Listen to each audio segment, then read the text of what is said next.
fatale.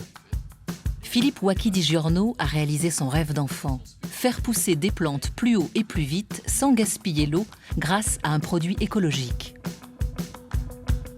Son invention est aujourd'hui utilisée dans de nombreux pays. Des jardins parisiens au terrain de golf des Émirats arabes unis, des balcons japonais aux serres provençales, ils permettent aux cultivateurs de réduire de moitié leur consommation d'eau et leur apport de fertilisants.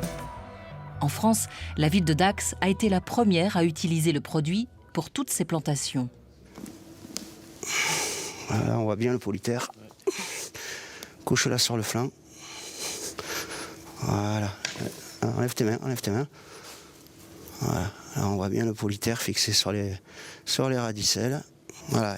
Et en plus, vous voyez que c'est oxygéné. C'est-à-dire qu'il y a de l'espace entre les radicelles, donc une meilleure activité microbienne, une meilleure oxygénation, alors que tout le reste est hyper compact autour. Au lieu d'arroser pendant une demi-heure tous les 2 jours, et bien là on n'arrose plus que 3 minutes une fois par semaine. Mais Philippe Wacky Di Giorno a un autre objectif, encore plus ambitieux. Faire pousser des plantes là où tout le monde prétend que c'est impossible. Pour lui, grâce à son invention, les régions les plus arides pourraient se teinter de vert. Dans les zones désertiques, le polytère va être optimisé au niveau de ses quantités. C'est-à-dire que plus vous allez affiner le mode d'apport en eau, eh bien, vous allez pouvoir économiser jusqu'à 80% d'eau.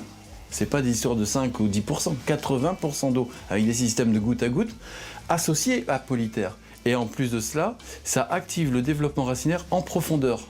Donc les racines nodulées avec le polytère vont très très vite en profondeur. Ça veut dire que pour les campagnes de production forestière, de combat contre la désertification entre autres, c'est vraiment l'arme fatale si je puis dire.